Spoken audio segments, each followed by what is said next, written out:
What's going on, everybody? Welcome back, welcome back, welcome back, of course, to another amazing episode of the Good Service Podcast. For you all joining us here for the very first time, welcome. I'm your host, Joseph Dunham. We are so grateful that you're here. If you don't know who we are your source for good news, wholesome stories, inspiring stories around the good services that nonprofits and other service-based organizations are doing within their community to make this world a better place. Sharing these stories with you, front and center, truly focusing on all the love that's happening in the world and all the good that's happening in the world. So we thank you for being here. Those of you that keep coming back, that are part of our audience, our community, our family, because we're a family here at the Good Service Podcast. Thank you for liking, subscribing, sharing, referring, because we can't touch all four corners of the world without you and your referrals. So thank you for all of the love. You are what drives us each and every day. But let's dive into it. Today, we have the distinct pleasure of welcoming Morgan DeNicola, a dynamic force in the world of diplomacy, dialogue, and mental wellness. Morgan's work spans continents as she facilitates conversations between diverse groups, including embassies and international organizations, all in pursuit of understanding and collaborative solutions to global challenges. But her work goes beyond just facilitating dialogue. Morgan is deeply passionate about the connection between mental well-being and our ability to create a better world. I love it. She believes that fostering empathy, managing anxiety, and embracing our vulnerabilities are crucial steps toward building stronger connections and contributing to positive change. She's also incredibly open about her own journey with mental health and how those experiences have shaped her work and her perspective. So please join me in welcoming the insightful, the inspiring Morgan DeNicola. Morgan, welcome to the Good Service Podcast. I'm so happy to be here. We've had some good conversations leading up, so I'm really happy to be here. I really hope that this reaches a lot of people that I can help along the way on their own journey. Absolutely. We're so grateful to have you here. So glad that we were able to finally make it happen, right? Like we had a previous recording time and the stomach bug came and got me. And everybody. It hit everybody. It's not that I'm Superman and superhuman, but I take my vitamins, I move my body every day. I put good things in, and that thing took me out in a whole nother way. So your grace and your flexibility is appreciated. It's live now. We here now, baby. We here.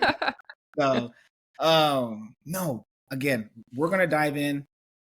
Furthermore, I want to take a moment, everybody, first-time listeners. I always like to share, who the organization is and their mission and vision. So diving into the DeNicola Family Foundation is a private charitable foundation. They're a 501c3 rooted in passion for advancing world health, cultural diplomacy, humanitarian recognition, and conservation. An extension of the Cosmo DeNicola Companies, CDC, not the other CDC, but this CDC. A privately held company with diverse portfolio of businesses ranging from technology, publishing, professional, sports, and entertainment. Its mission is to continue CDC's legacy of doing good while recognizing those who are equally committed to our core humanitarian passions. Their core humanitarian passion. Sorry, I got passionate about that. I love you. Their organization's founding principle is caring is an action, not just an emotion.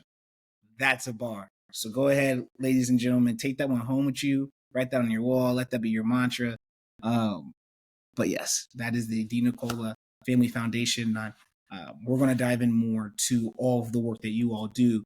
But Morgan, let's just start with who you are, right? And how you came to be, one of the executives of the foundation. So take us back. How did you get here?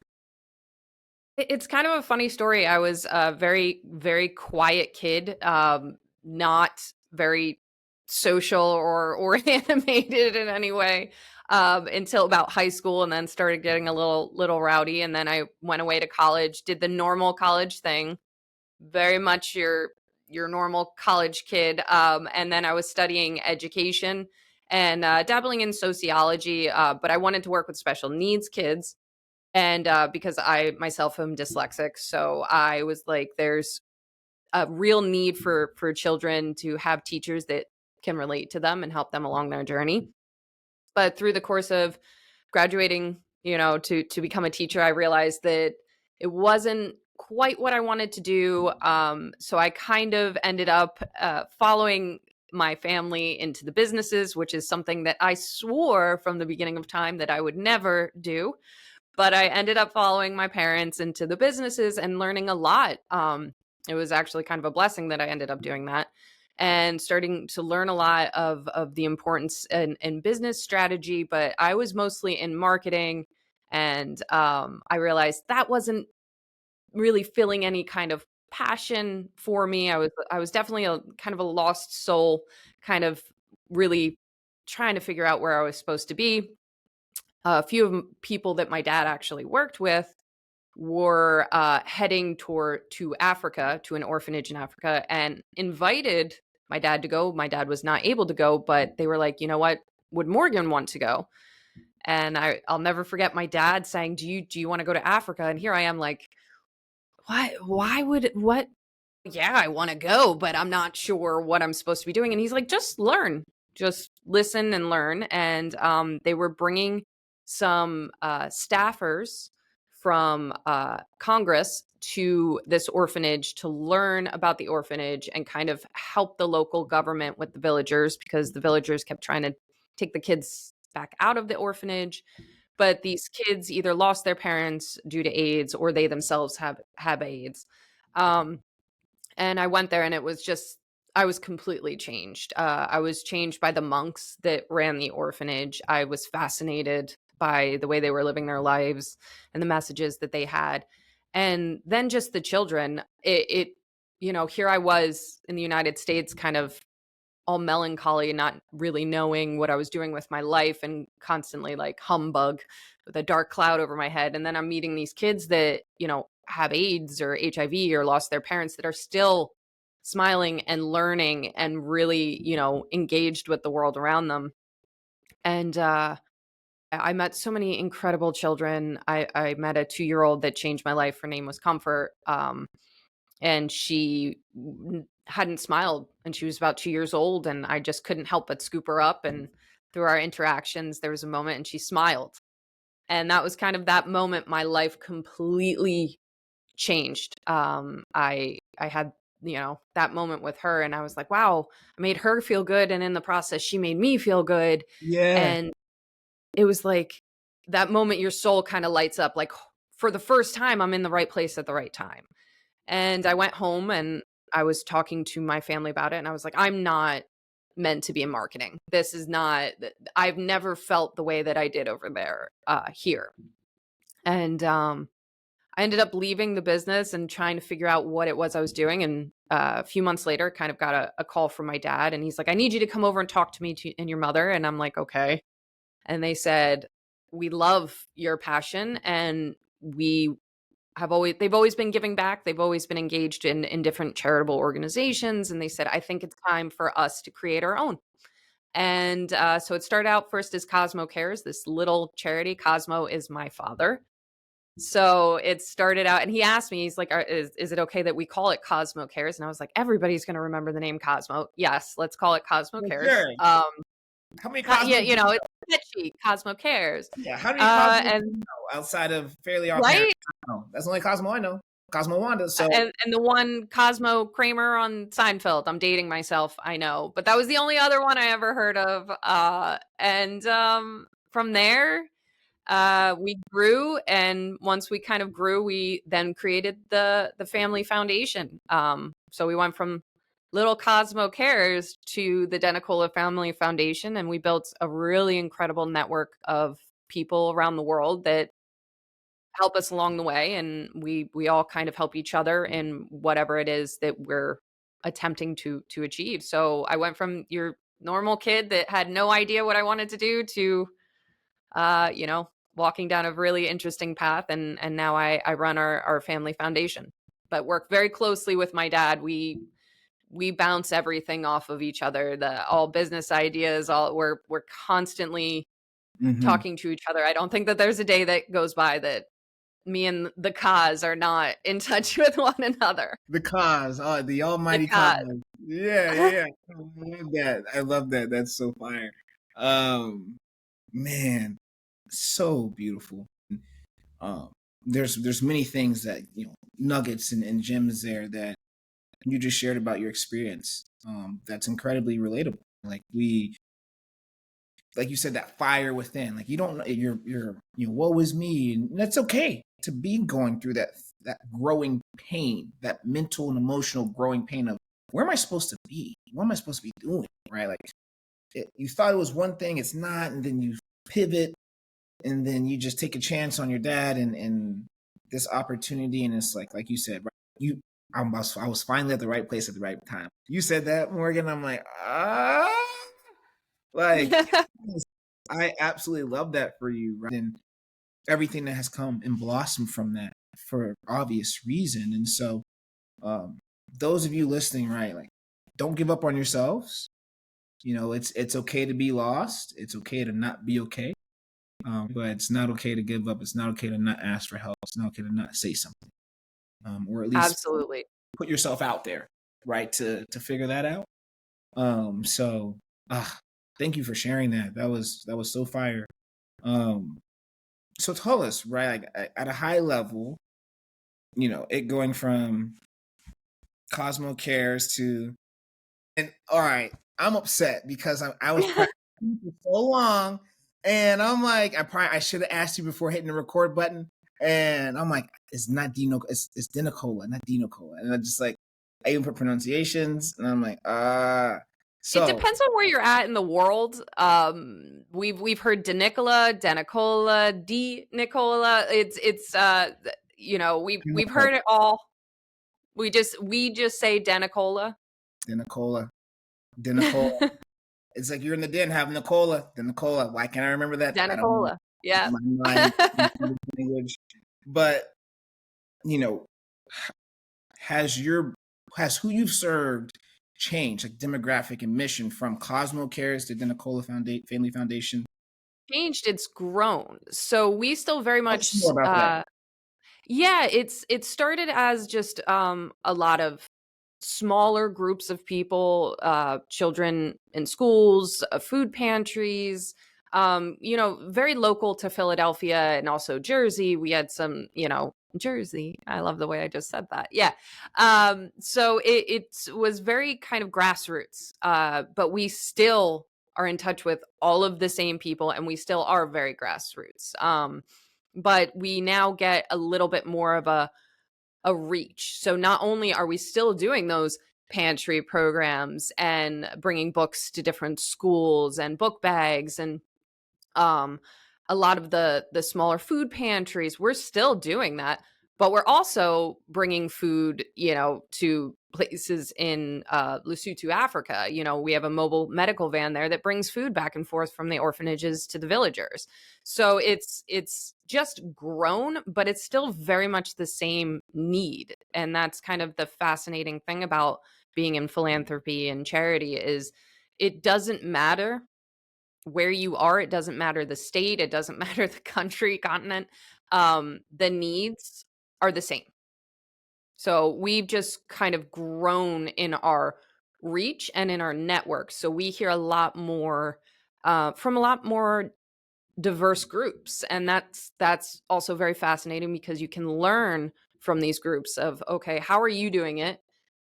And, oh, that's interesting. This is how we've kind of done it. And then you're able to learn from one another and try to work closer to those ideas of eradicating certain issues or the sustainability of the programs, which is really, I think, the issues we see a lot in philanthropy and charity is the ongoing need.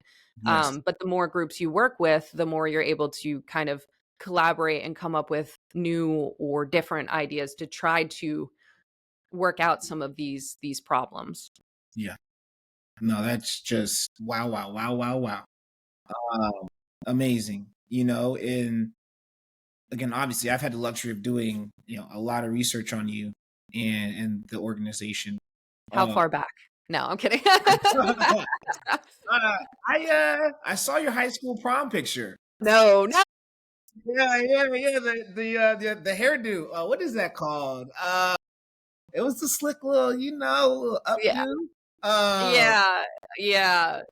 I think that was even middle school, actually. it So, could but have, yeah, yeah, it yeah. could have been. It So was you back. dug. It was You back in the. dug. I went to the.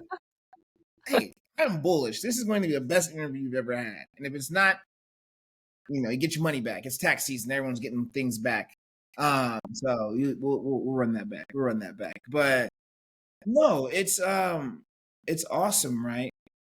Just your reach, continents. You're over in Africa doing a lot of great things. I'm curious, is there any sort of presence in Europe right now? We're in South Italy. America? Okay. Italy right now, we have a lot of things we're working on in Italy. There's a community center. We actually just got the plans for it. We bought some property in the village. It's in the mountains near Rome, about 2 hours outside of Rome, where my grandfather came from. And the village they're very they're older, very traditional, but very welcoming. We go every year, and we bought some property and we're building them a community center. So the younger kids can have places to go and learn with the computers and things like that. But also the older generation has a place that they can go and hang out and watch movies and do whatever it is that they want to use the building for. So we're working very closely with the community, listening to what the community wants. And yeah, we're about to hopefully break ground soon. We're looking at the drawings, and we spent a lot of time in Italy, but that's also our roots. But again, there's a need for that village, and so we're there. We continue on and off to do programs with a group that does things in like Poland, and we're still hearing ideas, and it just depends on the year and what we have planned. But for right now, it's mostly Italy right now. Yeah. But we'll see what next year brings. You never know. Mhm. No, that's so dope. And coming back to a point you made, we're both in the nonprofit space. So, and we had this conversation as we got to know each other leading up to today. Is just it's strength in numbers, right? It's truly strength in numbers, and the sustainability piece is unfortunately getting harder and harder and harder, right? Like, why does our government, and I'm just speaking, and you're international, right? Like, we're at the Good Service Podcast, we'll get there. Like, we can't wait to be like you. Takes But time. Just takes yeah, time. You got it. keep chipping away, one conversation at a time. But it's like, why do they make it so hard to be a good person and to be a good neighbor? And so I want to dive into your thoughts because again, you've I I really like what you are about. Hey, let's use our vulnerabilities as tools to actually grow closer to each other to accomplish this set goal. Because that's what we need to do. I know that's what you've done successfully for years now, with the foundation, and will continue to. But I would love to understand, like, how did you arrive to that? Like that mindset and that methodology of, hey, it takes having no mask on and letting my shortcomings, wearing my heart on my sleeve and saying, this is where I'm short at. We're human, right? Like, let's do this together. How did you arrive to that mindset and methodology? It's actually kind of funny because that's, my father is a little bit, he's getting there, but the cause didn't start out that way, and I very much was, and he always used to say that to me. He's like, "You are just transparent. Like, you just say what you're thinking and show where you've come from." And it really was through my experiences with the different groups of people. I would be with members of Congress or their staff, and when you're in sessions, it's very professional, it's very impersonal, but the second you take any of them outside of that and go and have dinner and have a moment, like the appreciation of the humanization, I like to say, I said this one year at UN boot camp, you have to put the human back in humanitarian work. And it just is such I have a lot of those one-liners. I have a lot of, Yeah, uh, run that. Run that. Oh, that's but it. it's true. It's once you allow yourself to vulnerability, you can still have strength. It's not a lack of strength at all. If anything, it is strength. To be vulnerable is to be strong. It's a self-awareness. And I think the more you do that with different groups of people, the more they're real with you, the more they're honest with you and comfortable with you, and you can have this safe exchange, which is so strong. The opposite starts to happen. And I think after I kept kind of doing it and seeing kings, presidents, leaders lower their walls around me and have more honest conversations and more transparency, we would align no matter how different our opinions were or where we came from. It always lined up when you put those walls down, no matter what. Yes, in the nitty-gritty, did we have to continue to have differences of opinions? Absolutely. But ultimately, we always lined up. So I found it became easier and you became stronger and more approachable and more there was more reach and more of these really great human conversations. Yeah. So I just continued to kind of think that that's oddly my strength, in my relatability to anybody. I can sit down and have a conversation with you. We can have a laugh. We can pray. I don't even care how you want to pray. We'll do it. If you're an atheist, hey, all right. And the more you're able to do that, the more you're making these connections and having these incredible experiences with so many different people. And it just creates these awesome networks of individuals that have more of a willingness to work with you. Yeah. No, it's you. I, I'm sure you saw my reactions. Like, I did. I love your reaction. I am animated to a T. If you're watching this, if you're listening to this, you better make sure you get on YouTube, subscribe, but watch this because Morgan and I going back and forth. This is too good. But no, vulnerability is strength.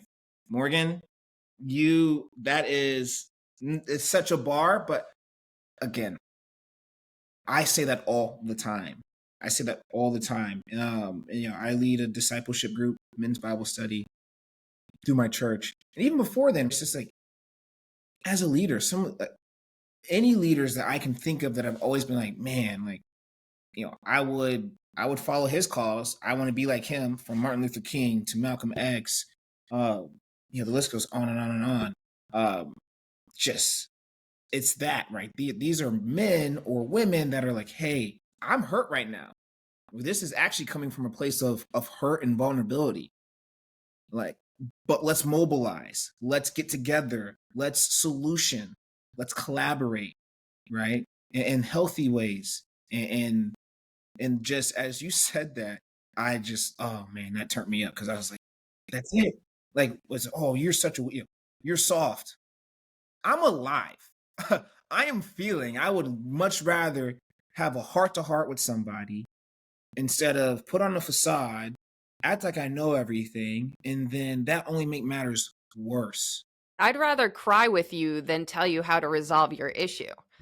It's not for me to tell you how to resolve your issue. It's for me to help you through whatever it is, and I'm gonna hold your hand and I'm gonna cry with you. And that there's absolutely nothing wrong with that.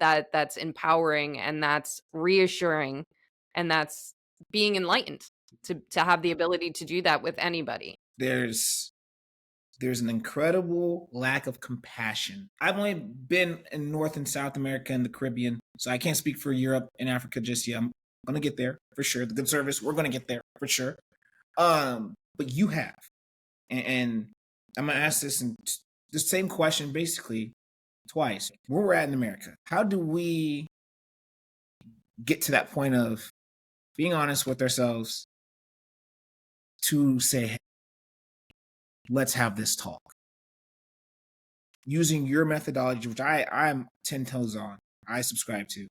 When I was listening to, I want to say is your interview.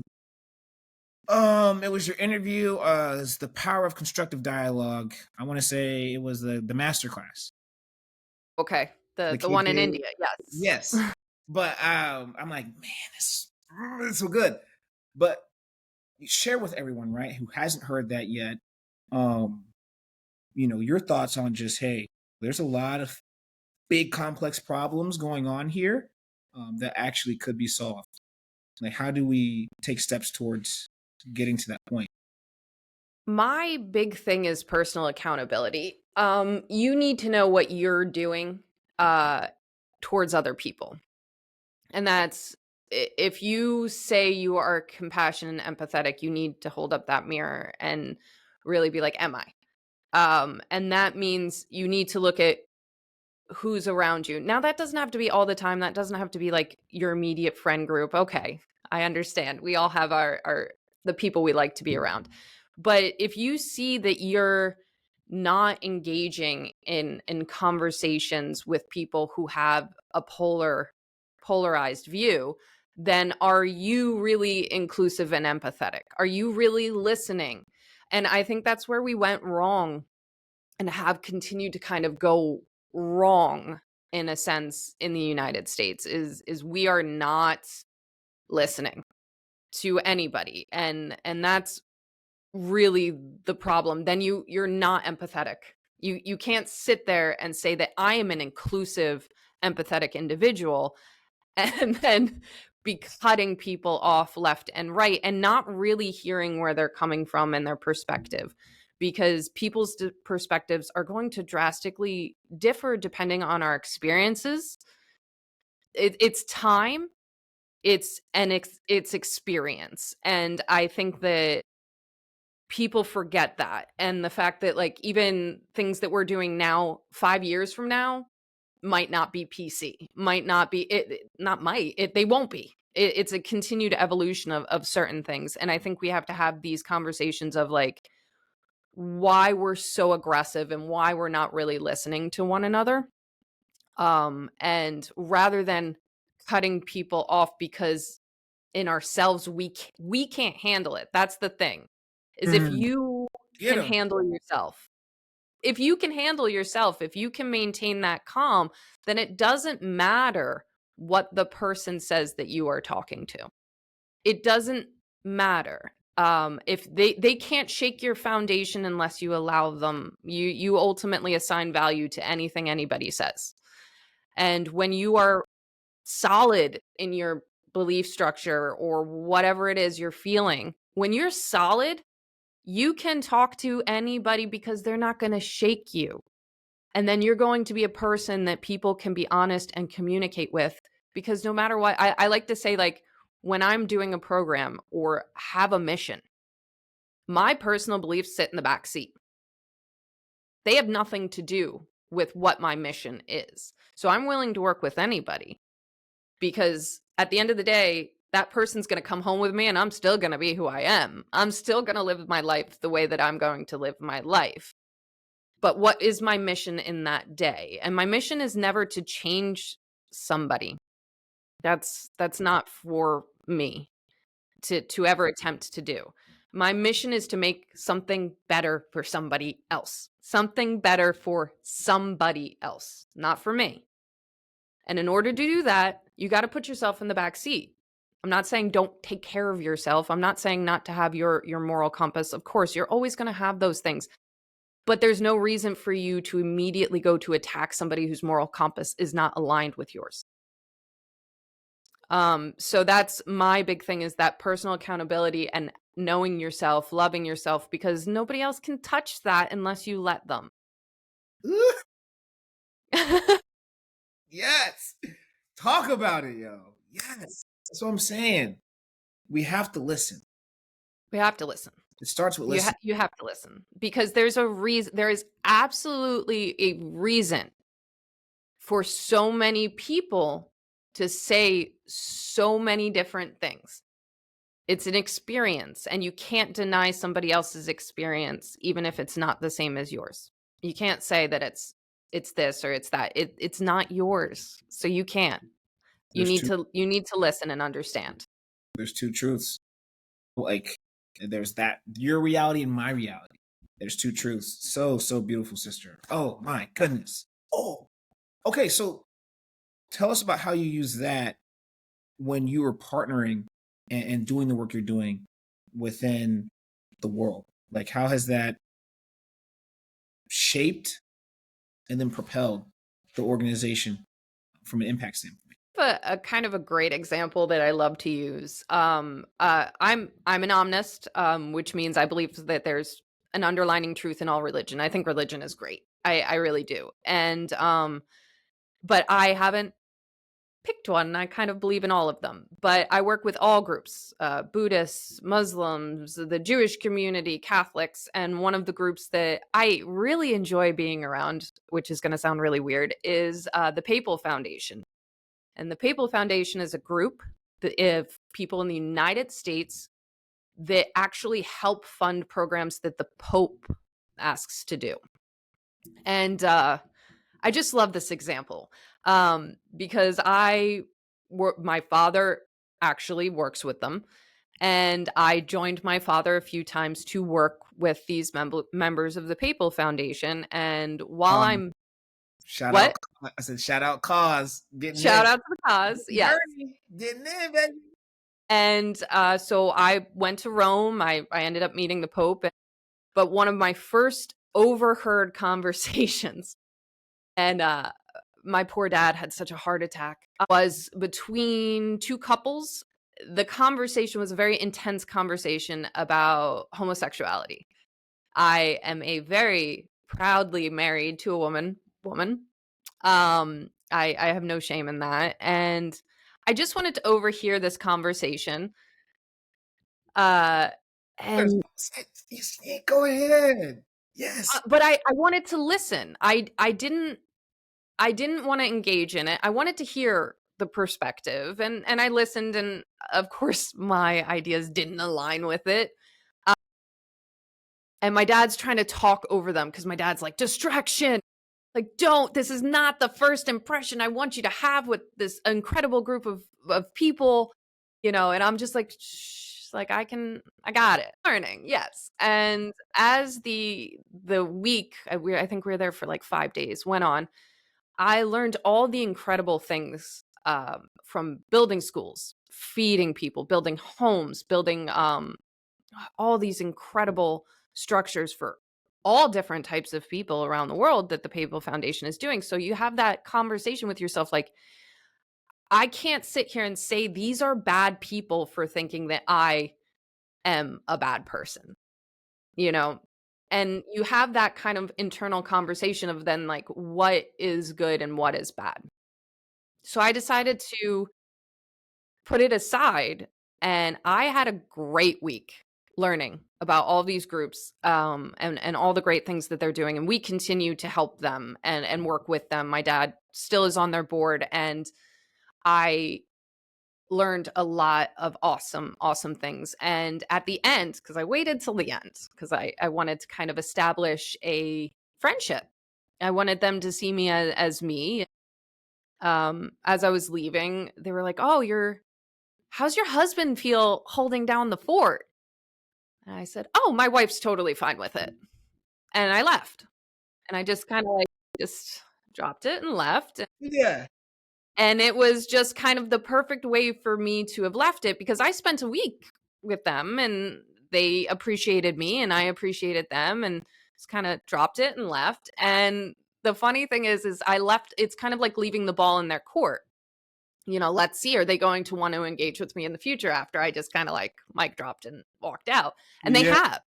They've continued to be like, oh, sometimes they'll ask my dad, where's Morgan? And is Morgan going to be here? And, I've been invited back to Rome and invited to continue work with them. And I love using that as an example as to, it's not our job to change anybody's opinion. At no point did I try to change anybody's opinion of how they felt about that.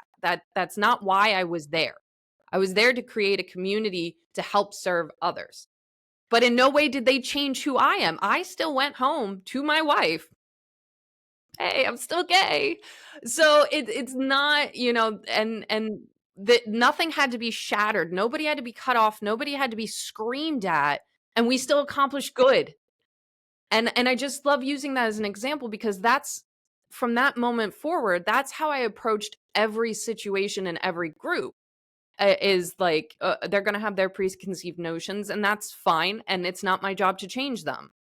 I'm going to be an example as to why their opinions might be wrong. They're going to establish a relationship with me. They're going to have a good time. We're going to relate to one another. We're going to accomplish something beautiful. And then if they find out about my personal life and decide to whatever, that's fine. But cuz I don't hide it. It's not a hidden thing, but it's also not the first thing that I feel like it's a necessity to say. Um but I've learned that that is kind of where you build your strengths in the just finding something that's beyond you, that is good, that is beyond whatever it is that you are doing, and creating something beautiful with somebody, even if they don't agree with you. Because I've had a lot of people being like, you work with the Catholic Church and you're a proud lesbian. And I'm like, yeah, I work with the Catholic Church and I'm a proud lesbian. That's fine. I don't see why I shouldn't. I don't see, oh, well, they think you're immoral. Not all of them. Some of them love me. So it's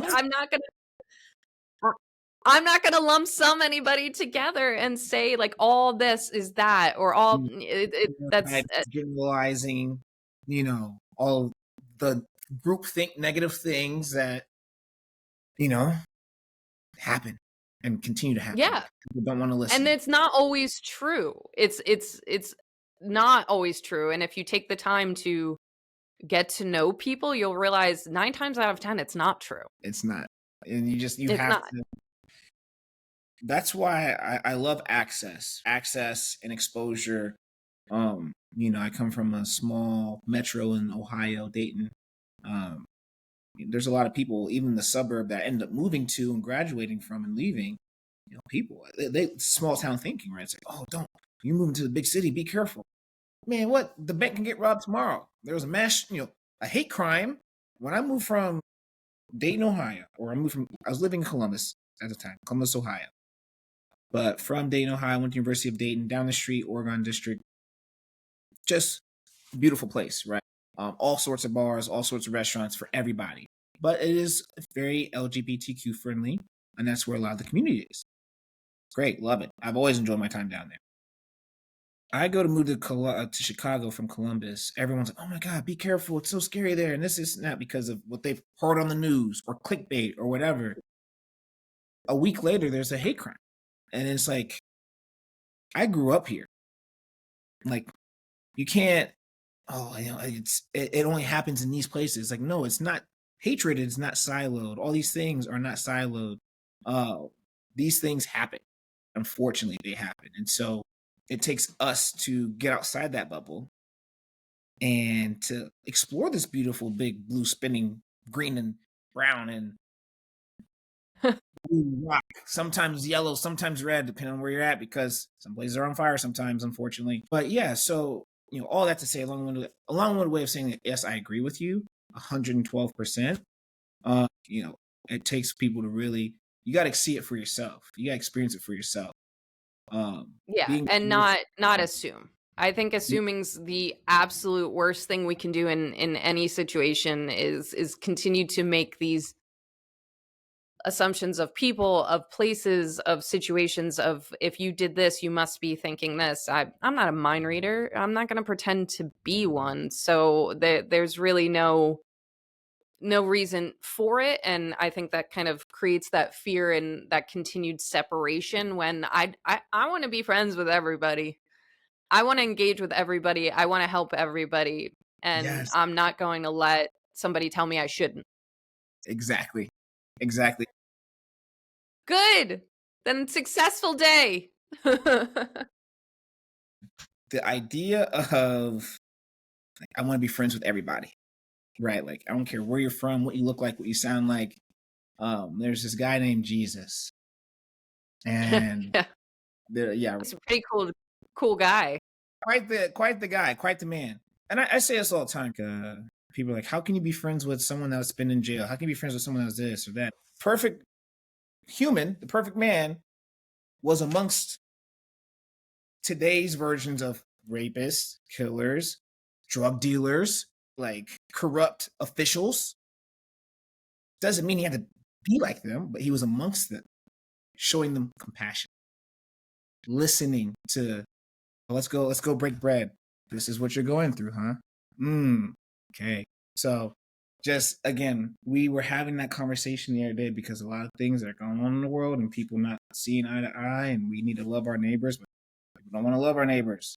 Our neighbors are our arch enemies. So things you already know, unfortunately, that we all live each day, but it takes folks like you and I, organizations such as the DeNicola Family Foundation and the Good Service podcast to be like, hey, you know, there are great people doing great things. Be the change you want to see, right? You don't have to Absolutely. save their world, but just be kind. Be Also, compassionate. like, have you never I just remember, and for my friends that are listening, gonna listen to this, it's kind of hysterical. I just remember all the mistakes that I've made, all the misconceptions, all the things that I shouldn't have said, all the people that I've hurt in the past by making silly decisions and being a jerk or whatever. Like, I'm such a flawed person. And I'm so glad that I was and am still to this day, because I remind myself, like, yes, I vent about things. Yes, still I'm like, oh my God, did they just say that? Of course, you can't help that. You're a human being. But I remember thinking one way 5 years ago and now I don't. And I remember feeling certain ways and now I don't. So I also give everybody that, we like to say the elasticity of growth. Like, you are constantly you're an organic thing. You're going to grow, your opinions are going to change, your perspectives are going to change. That includes those people, all people. So the fact that you're not giving somebody else an allowance of growth is insane. Because we've all done it. We've all said things and done things that are pretty crappy. I don't think anybody's ever been perfect. um think about all the times you didn't let somebody in traffic, or you said things, or like, we've all been jerks. So I think that it's important to kind of remind ourselves of those things, and how flawed we all are. We're all flawed, so don't act superior, or like you've never made a mistake. It's silly. Silly is an understatement. I'm trying to be polite. No, I know. I get it. Again, I got you. I see you. I've been seeing you. Like, I appreciate your diplomacy. Thank you. I've worked For very sure. hard on it. My friends all the time, they're like, man, like you're the diplomat, man. You know how to say it, but like, and I'm like, it comes from not knowing how to say it and a lot of other things.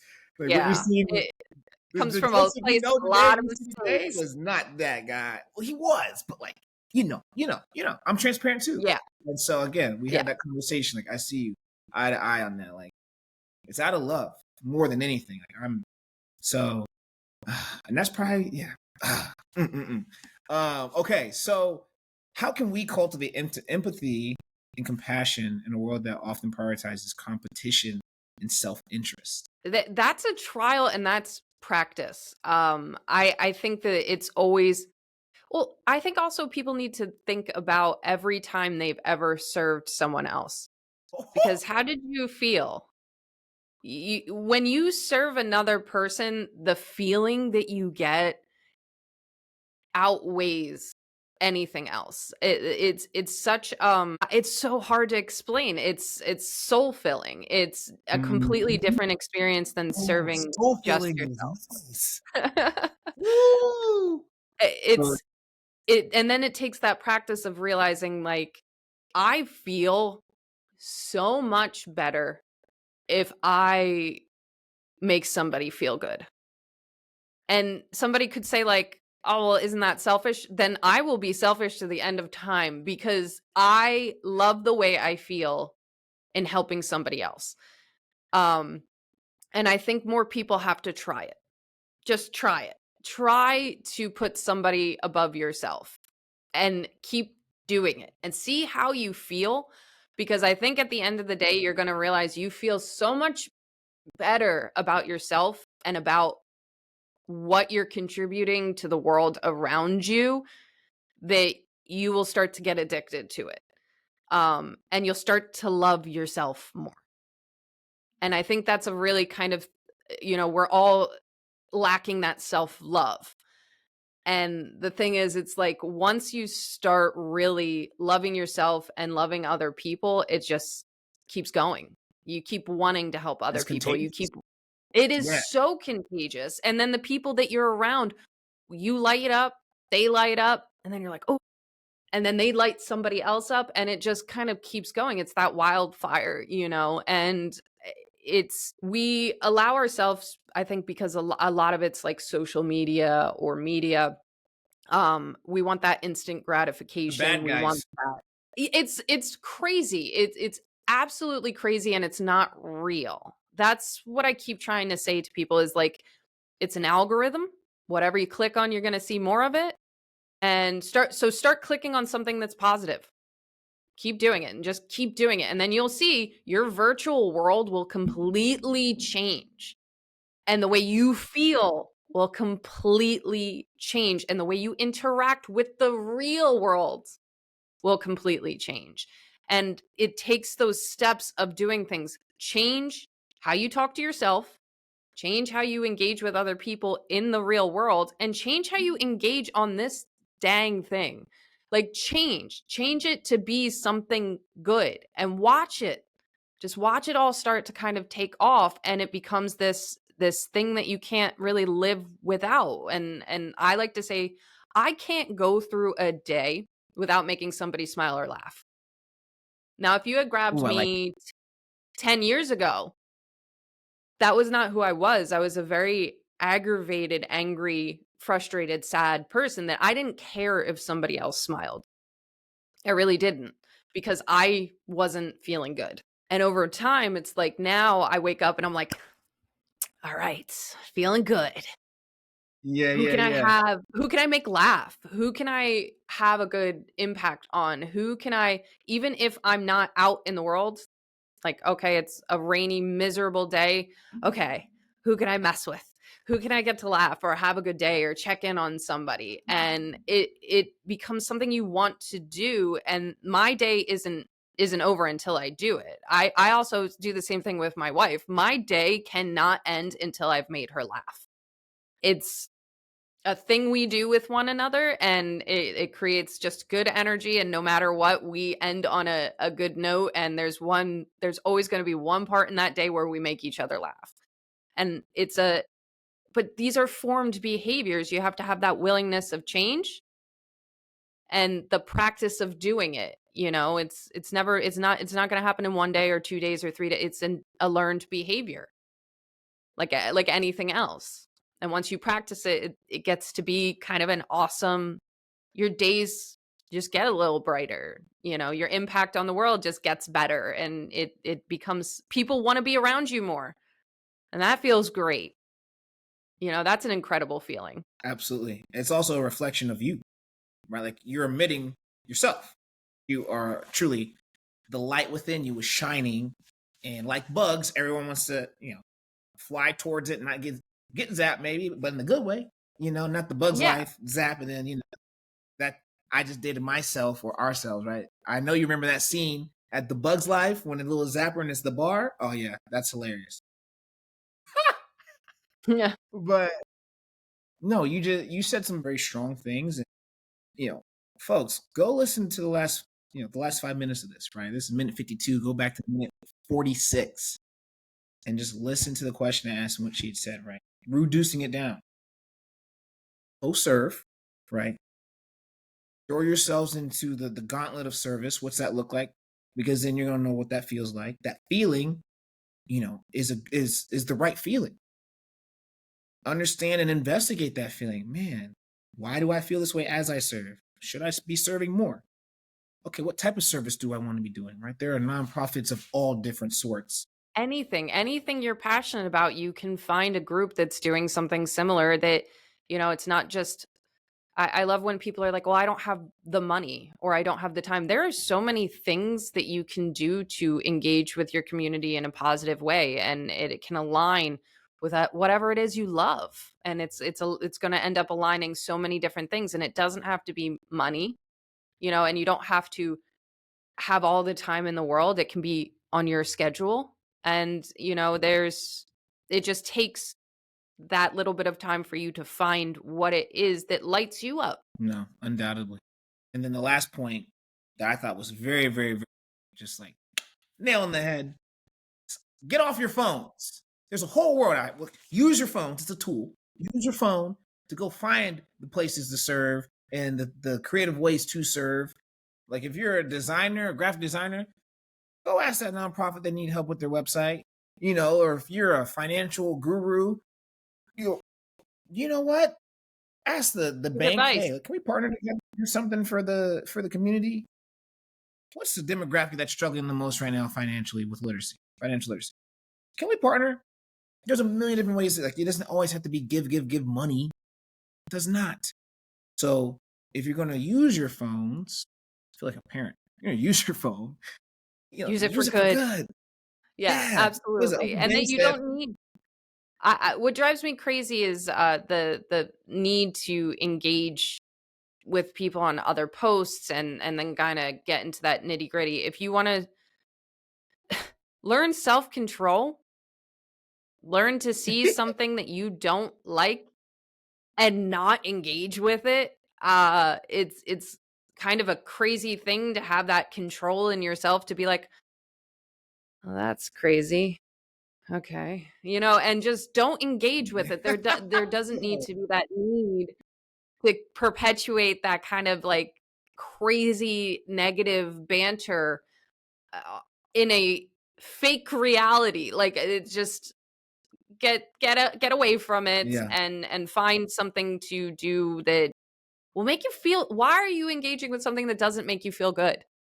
You don't have to, and you're not going to change that person's perspective. You're not No, going to. I wish I wish I had that answer for you for some people, but I don't, man. I don't. I don't have I that don't answer know. either. Maybe, but hey, um, so good, Morgan. Oh, ah, okay. One more question before we jump into the other part of the show, because we're on it, right? I know you are passionate about technology as well, not just social media and what we just spoke on, but just again using it, like maximizing it, right? So, how is the DeNicola Family Foundation using technology today to strengthen impact? Okay, I lied. Well, I have we 2 points, but that just jogs my mind on. Ooh, I might want to ask that question too. So the floor is yours. My apologies. no, it's totally okay. We do a lot with different hospitals and using technology to help treat people. So a lot of the times, our engagement with technology is to help fund programs to continue to use technology for healthcare. That is mostly where we engage a lot with technology, and then trying to get this tech everywhere and accessible. The accessibility, I think, is a big problem as well. So it's encouraging the growth of the technology and then trying to help make it accessible. I love it. I love it. That's good stuff. That's great. Like again, we talked about earlier. Access is important. Um, And a and big problem. it is. It is. Such a crazy problem. But again, strength in numbers, as we talked earlier, right? Getting everyone to the table, having collaborative conversations, seeing the same, we're on the same team, seeing the same, seeing the problem from all our different perspectives and allowing that to say, okay, this is actually how we can get there, right? From a solutioning standpoint. Impact. Your global organization. How are you measuring impact per cause and just annually? Like, what does that look like for you all? Because my little brain is I'm trying to compute that, right? So I would love for you to share how the foundation is doing that today. Impact, it's very hard to have like a number for that or a formula. So it's more of cost. Obviously, it does come down to cost, but it's beyond cost. It's cost and engagement. So if it's an idea that does cost a certain amount of money, but you find that getting sponsors and other people engaged, cost kind of balances itself out because it's a topic or it's a solution that you're attempting that more people want to be a part of. Okay. And then the number and the distance of impact. So it's if you can get a lot of people on board, then you're like, okay, this idea is solid. You have a lot of people on board. But if your impact is only like 10 people, all right, maybe that's not enough. So it's an idea, the cost, engagement, outreach, and then kind of a response because it's as much as you don't want philanthropy or charity to kind of be like a business, it kind of is. It definitely is. It's It absolutely not is. for profit. It's a not for profit business. Yes. And you have to see the response. So if that's when we use the technology and the social media. And if you see a lot of clicks or a lot of people then privately message, I'm noticing the private messages is a little bit more. Then you know, okay, people like this. This is something that has interested people, and interest creates engagement. And then it's just like, okay, now how can I make this sustainable and continue to be interesting? I think that's also, we do a lot of things where it's like, I'm going to fill this pantry. People are going to love it when you first do it. And of course, it's a great cause. Absolutely, it's a great cause. Food insecurity is an insane problem that we could actually resolve. But you have to keep getting creative with it to keep people engaged in wanting to be involved in it. So it's about taking the same idea but changing it a little bit to get more and more and more people to want to either come back or continue to be engaged. But the only way you're going to also do that is getting opinions. I love to say you can tell me, you can message me and say like this is the issue, but I want to hear how you want to see it resolved too. I want you engaged in the figuring out the solution because you need as many people at the table as you can. And it's not just to say yes to us or me or no. What are you seeing? Because you're probably going to see something that I am not seeing. And what lights you up? What are you loving about this? And what are you hating about this? It's okay to tell me what you're hating about this. Please tell me what you're hating about this because then I'll know how we can alter it so more and more people, because I'm sure you're not the only person. And that's that inclusion in solution. So I think that's a really important kind of step that a lot of people forget is the like stay with the program. Tell me what you like and what you don't like and be creative with me. You're not wrong. I'm not going to tell you you're wrong. Yeah, no doubt. Yeah, we both subscribe to this. Every complex problem has a very simple solution. It's just a matter of listening to everyone's ideas of the solution and then being honest with ourselves and then doing the work. So Absolutely. I I selfishly want to join you.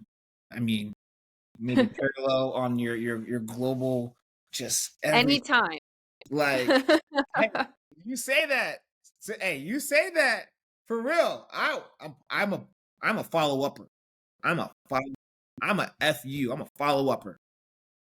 Yeah, I like that. I like that. Yeah, I said that once. This is what company I used to work for. We're in the office. Someone's like had like a almost a triple take. They look like you're a what? I'm like I'm a follow up. I'm a do what I say I'm gonna do. I'm a follow up. It's not that hard. One of my professors. Shout out Timothy Wood. He was my business law and ethics professor. Um, my junior year at the University of Dayton. Awesome man. Awesome man. I still we'll go grab breakfast whenever I'm back home or lunch if our schedules permit. His kids are our age. So Sarah, Connor, shout out to y'all. Your dad's the man. They know this. Like the man could run at the university if he wanted. But he was like, you're going to be great in the business world because you do what you say you do. You're going to. He's like, that's like, don't lie to anybody. Just you keep doing that and showing up how you show up. You'll be fine. And it's like, Absolutely. that's all I've done. It's just, if you ask me my opinion, well, I'm going to be honest with you. And if I say I'm going to do something, do it. Right. So, yeah, we'll talk offline. We'll talk offline. We're gonna stay in touch. Don't you worry about it. Yeah. Because there's definitely got to be a part two. Because there's some other things that like, oh, this is so rich, so fire, so good. But we're here right now. We're moving into mind, body, and soul. So those of you for the first time joining us, mind, body, and soul is just a fun, interactive way of getting to know our guests at a deeper, more personal level than what we already have. So this was intended to be a rapid fire, quick round, knee-jerk reaction, but excellent questions, garner excellent responses. So it always just kind of became bigger than what it was. So Morgan, this is where, it's all been fun, but okay. So you are an Eagles fan, unfortunately. Who Wait, is hold on. There they are. There's my both Super Bowl win newspapers. There you go. Yeah. Glad the city's still, standing. Y'all don't know how to act over in Philly. That's a fact. No, but we love it. That's. I wish I knew what a Super Bowl felt like. We're not getting into that anytime soon. But talk to me. Who's your favorite Eagle of all time? Oh, I love Brian Dawkins. I love him, but I also love Graham. I love a good lineman. I feel like they're so underrated a lot of the times. I love Graham. I'm gonna say Graham. Okay. I think that they don't get nearly enough credit. Everybody's always talking about the quarterbacks. We've had some great quarterbacks. We've had some great receivers. But yeah, I like a good lineman. Yeah, I agree. Yeah, I played running back. All my best friends, like in high school and middle school, they were my linemen.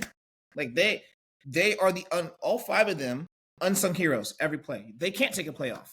You can't. Yeah. No, they can't have a bad play. Because and no, like they put their hands in the dirt for real. They're the real badasses. I said it. Yeah. And I stand by it. They are. So I love that answer. And I knew you were going to say Brian Dawkins because I know you had a picture with Brian Dawkins.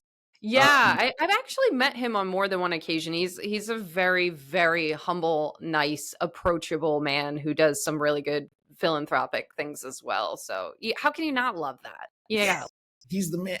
Like okay, I have a Brian Dawkins story for you. But like his voice is so crazy deep, isn't it? Yeah. Oh, I'm like, wow, that is crazy. Like I think I sound weird to people, or I'm like, I don't imagine I sound like I sound to people. And then I hear podcasts and just other recordings and things. But man, the first time I heard his voice, I was like, yeah, I took a step back. I was like, whoa, okay. You could probably feel it. Like the walls are feeling it. It's just a little vibration. Wow. He's like an older brother of mine. And I'm going to shoot you his information because he has a nonprofit himself in Denver called Britain's Books. Oh. Their nonprofit serves the city of Dayton, where we're from, and then also Denver, where he lived and played for 9 years, or 8 years. I lied. His career was 9 years. He played there 7.5. But yeah, so reading literacy is the levels is just below sea level, unfortunately, for our kids. So David and his organization have been around for quite some time, and they donate books, bikes, because he cycles. So we'll make that connection. But David's rookie year for Thanksgiving, he obviously is in season, didn't get to come home. So whenever he'd come home, we'd hang out all the time, like all the time. Call him like, hey, big bro, happy Thanksgiving, blah, blah, blah. Because David played safety in his career at Notre Dame and with the Broncos, and the ones were Redskins, now Commanders. So he didn't make it home. And I played safety out of auxiliary, right? I did a lot. And he knew Brian Dawkins was one of my guys. And he was having Thanksgiving with Brian Dawkins' family his rookie year. So he's like, hey, I have someone I want you to talk to. He hands the phone. And I'm like, hey, happy Thanksgiving. Blah, blah, blah. Thanks for taking David in. It's his little bro. And he was, I'm going to try to like imitate his voice. Like, what's going on, yo, man? Or like, he's like, I heard about you. And I'm like, is it Brian Dawkins? He's like, yes, sir, it is. And I'm like, that is crazy. Like, I'm like, wow. Like, wow. I'm like, that boy, I'll never forget that moment. I'm just like, I just had like a 2-minute conversation on Thanksgiving with Brian Dawkins. How about that? How about that? That's pretty cool. Yeah. So, we have that connection there. But I'm like, if she doesn't say Brian Dawkins, my guess would have been Jalen Hurts. Hurts, but I have my issues with Hurts. So the man just got you a Super Bowl. What? See?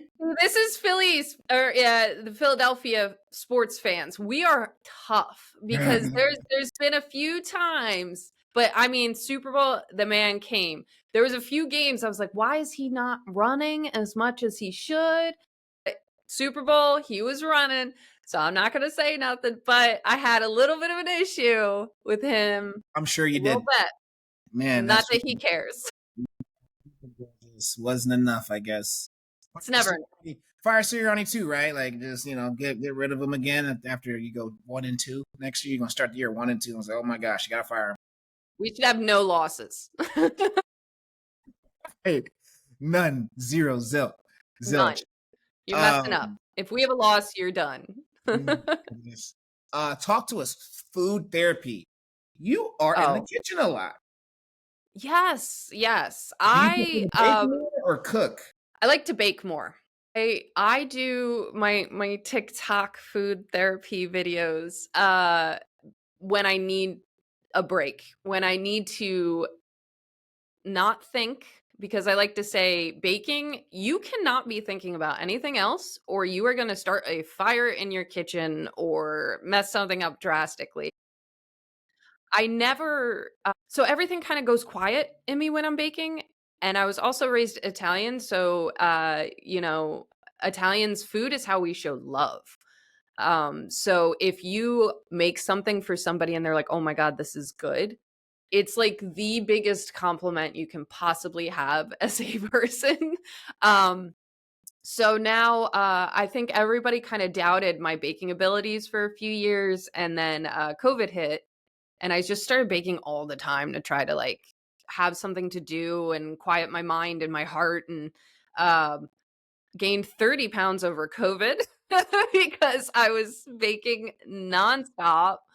And then I got pretty decent at it, and people were kind of like doubting. I would be like, no, like I can make some good stuff. And they're like, all right. And I started bringing different desserts and cookies and breads and kind of all over the place. And now it's like a known thing from my friends and family that I actually am a very good baker. And now I'll get these kind of questions that come into my Facebook messengers that's like, hey, do you think you can do this? And I'm like, challenge accepted. I've never done it. I'm going to do it. And then I just like to kind of I watch a lot of, Greatest Baking Championships and Bake Off. Everybody does. Like everyone, I don't watch a lot of TV unless it's sports, but everyone's like, oh, have you seen the Greatest British Bake Off and this and that? I'm like, there's course, all of it. I watch all of them. I'd be hungry all the time. I can't. I am. I do. But then you learn really interesting like tips and tricks. So then I'll be like reading a recipe and I'll be like, no, I think this will work better, even though I've never made it. So then it becomes kind of like a challenge of me incorporating the things that I've kind of learned into a recipe that I've never done before. And then if it turns out great, I feel like just an absolute rock star. I love baking. I do. I really do. What is the one thing like people would be like, if she's gonna bake, this is the thing that takes the cake? What's the one thing? My pumpkin roll. I make a pumpkin roll around Thanksgiving that everybody seems to absolutely love with the cream cheese icing. Oh yeah. Oh, I'm familiar. And then I roll it perfect. It does not crack. I know that's a really important thing. You have to roll it at the right temperature so it doesn't crack. I take a lot of pride in my cheesecake rolls, but I recently made a almond ricotta cake that everybody went nuts over. So I don't know. I wasn't expecting the response that I got with that. People went crazy over that cake. So it's either going Yeah. to be my pumpkin roll or my almond ricotta cake. I watched that video. The You whole. did? Yeah, yeah, yeah. That was. I'm like, look at her in her zone. You're like, I've never done this before. Challenge accepted. Right. Literally, almost everything. You're like, yeah, yeah, we're gonna do this. We're gonna do this. We're And gonna just figure it out. Let's go. I'm like, this is too good. I love it. Um, what's Jamie's favorite thing for you to bake? Cookies, chocolate chip cookies. She asks me to make my chocolate chip cookies. That I mean they're not anything. I don't know why she goes so crazy over them, but she loves my chocolate chip cookies. But I mean like I make a lot of desserts and I'm like, "Here, try this." And she's like, "Stop. You're going to make me fat." Like Yeah, just yeah. stop. Try this. No, try this. But I We're think already the cookies. married. I'm already in love with you. You don't gotta, you don't gotta keep. You got my heart in my stomach. You got it years ago. Stop it. Exactly. I love it. Those of you who don't, Jamie is Morgan's wife. My wife. My Yes. wife. It's her My wife. wife. Oh no, I love it, love it. Okay. You have a green thumb. You're a gardener. Yes. Yes. Well, I garden with my wife. It's Okay, okay. definitely a team effort. Team effort. Got you. Yeah. So, what was the first thing that you grew successfully? We had a pretty decent first time with our garden. We had a lot of butternut squash and a lot of tomatoes. So I had to get very creative, especially with the butternut squash. It's kind of wild all the things that you can make with butternut squash. I was like on the internet, like, what else can I make with butter? We had so much butternut squash. I think we still have a bunch frozen in my freezer. Um, but we had a really good yield also of our tomatoes that I was adding tomatoes into everything. And this year we're going to make our own tomato sauce. So, that's we did a lot of, like, caprese salads, and Yeah. next thing you're just adding tomatoes to everything, and, I was like, "You know what? Next year I'm doing sauce." So, and we did really well with our cucumbers, and we were making, like, cucumber and cream cheese sandwiches, and this year I wanna try to make pickles. I wanna do my own pickles. Uh, You gotta have goals, you know? no, yeah, like things to strive for. That face that you just saw, like pickles, like let my cucumber be a cucumber, please. Don't ruin the cucumber. Like vinegar, gross. Gross. I like a good pickled onion or jalapeno, which is like hilarious because it's like I can't stand it. Or when I lived in Chicago, jardinara, right? Spicy or sweet, but Mm. like pickle, oh, ugh, it just takes me back also to Love like pickles. I cramping and having to absolutely drink love them. pickle juice. Ugh, ugh, ugh. Yeah, I just don't. Nope, Good not. for your hydration. It's never helped me. Never helped me, unfortunately. Okay. Tell us about Jacob and Greta. Your two babies, your dogs. Well, I actually have 3 dogs, but Jacob and Greta are yeah, then Layla. Then there's the old lady Layla. That's the old Okay. lady. Okay. But Jacob and so we have Layla who is she's 16 now. She was my wife's we started dating and she likes to say that I kidnapped her dog cuz her dog is like obsessed with me. And then we were like we wanted a new puppy, so we got Jacob. He's going to be 2. Oh, he's going to be 2. And after we got Jacob, so we have this really strange looking, he kind of looks like a fox and a bear. He's like an interesting strange looking dog, a little bit of everything. We adopted him. And so we have this puppy who's like a year old running around like crazy, and then there's this poor 15-year-old dog that's like, "Oh my god, can you get this puppy away from me?" So we decided our puppy needs a puppy, naturally. And so we went out and we adopted Greta, who is our newest Greta the Gremlin, our newest little girl. She was the same age as Jacob, but kind of came from an abusive home. And it was really funny. The foster parents kind of showed up for a play date, and they brought like all of her stuff. And I was like, I thought this was just, a play date. And they said, well, her ideal house is a house with other animals, so no problem. Um, no kids. We don't have kids. We travel a lot. We have a lot of nieces and nephews all over the place, so we're good on the kid front. And no men. And I was like, well, Funny you say that, actually. it's kind of a perfect situation. We have no kids.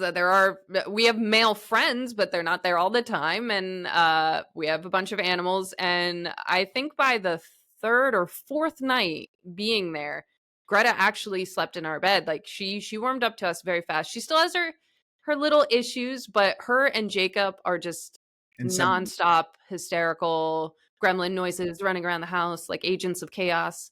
But I'm an animal person, so I absolutely love it. I love having them. I They're my love therapy animals. I love it. I love it. Yeah, I'm a dog. Cats are great, right? But like, I'm a dog person. Grew up with big dogs. Love them. Like, I need a dog that's like 80 to 110 pounds. Oh, you're big. I like the medium size because once they start to like have joint issues, I end up having to carry them everywhere. So I'm like, okay, please don't be above 35 pounds. I don't feel like I don't want to do that day and Yeah, night. yeah. No, All that's right, maybe 40, but anything above that, I don't want to have back issues. I I get it. do have a cat too, though. We do have Romeo, who's our cat. That's Romeo, oh Romeo. Romeo. He's my lover boy, and he's just a big old love, and he hangs out with the dogs too, and he's part of the crew, The best 100%. cats think they're dogs, and Romeo probably thinks he's the big dog. Yeah, he has no problem hanging out with all of us. Sits on the back of the sofa, and when he's hungry, just smacks me in the back of the head. Normal cat behavior. Yeah, cats are. Oh my goodness, they are some type of creature. That's for sure. Um, Yes. where does your heart to serve come from? This is gonna sound really weird, but I guess I always, growing up, felt kind of alone, kind of lost. And when I started to serve, it was like I never felt alone again after that, and it made me feel like that was what I had always been kind of missing. Um, so I never want a person to feel that way. I think that's kind of what it comes down to is, you remember feeling just lost and alone, and I don't think anybody should ever feel that way. So that's really where it comes from.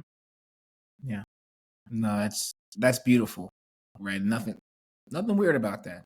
I'm not gonna let you get away. I mean, what's normal anyway, right? But like, I love that because Well, that's it wasn't like I was ever like a lonely kid. I had friends. I have a great family. It just, how you just feel a little disconnected. I always felt a little disconnected, and yeah, I never want anybody to feel that way. for sure. No, I get it. I get it. What is your definition of good service? You gotta know. Doing something that goes beyond somebody's expectation of goodness. So I think good service is just going above and beyond for anybody that you can. I like that. We haven't gotten that. We haven't gotten like the go the extra mile, right? Like, this is my expectation. This is the bar, but actually, this is what a good service is exceeding Exactly. that. Above and beyond. Hmm. Last but not least, the world would be a better place if. The world would be a better place if we all just remembered that we're human and we need each other.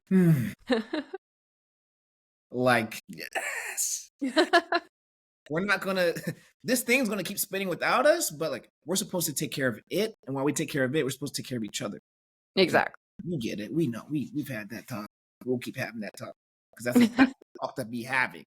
That's the real talk to be having. So I'm sad because now it's time for the go, which, for our first time watchers, listeners, Good Service Podcast Flaming members, before we go, as it sounds, this is the closing of this conversation. This amazing, illustrious, immaculate, all of just about the braggadocious, bombastic words, hyperbolic words you want to throw into it. Yes, this conversation was that and more. We gotta go though. But We'll so have another one. There will before be we, more. oh yeah, what next one we'll have is in Italy or whoever knows, Wherever. maybe Africa. Who Yeah. knows? Who Uh, knows? I'm trying to pull up to the UN boot camp. What's up? Uh, Please, Morgan, share with everybody how they can follow you, like where they can follow you, how they can donate, volunteer, what's upcoming for you all in this year, right? Like this is your time to shine. Like social plug away selfishly. The floor is yours. We have the community center that we'll be working on for a little bit in Italy. But the two big things that I'm really excited about is the Rising Star award that we're going to start giving to elementary younger kids that will start encouraging them to continue in on their road of charity and philanthropy. So we're starting kind of like a junior humanitarian award that I'm really excited about because I think if we start encouraging this at such a young age and, really keeping them wanting to do this.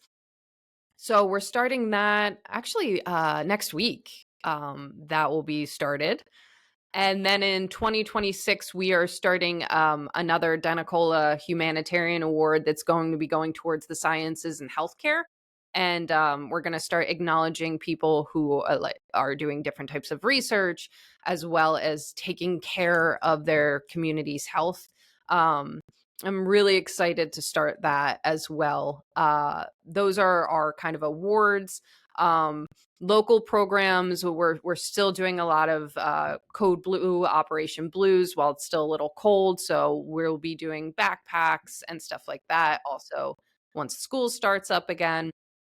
Your best bet is to kind of reach out to us on social media. We have an Instagram and a Facebook, DeNicola Family Foundation. So please reach out to us on there, as well as our own website, which is DeNicolaFamilyFoundation.org. There is a landing page that is really easy. Fill it out, reach out to me, even message us on social media. That's me that gets all those messages. It's not some stranger. You are actually talking directly to me. So feel free to talk to me. And you can also find me personally on Instagram and Facebook, except it's Morgan, my married name, Sliker, DeNicola. We hyphenated them. Originally, I started it so no one will follow me and find me, but now it's public. So everybody finds me and follows me.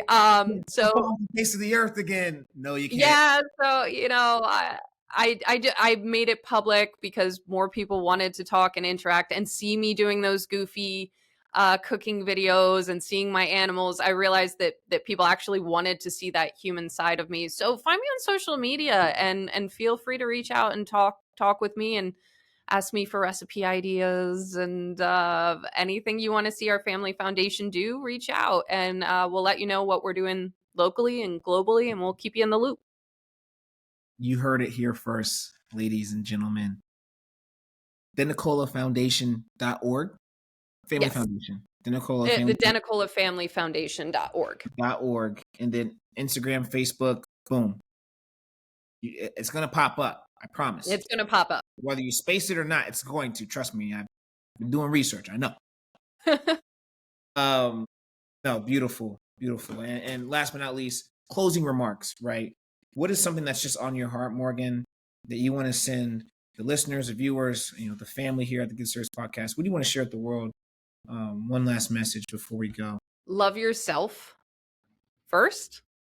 Listen to yourself, because I guarantee you're going to hear that voice in you wanting to contribute to the world around you. Don't let people shake you. Don't let them do it. But remember to continue to connect with people. Don't put yourself in a box. Don't isolate yourself.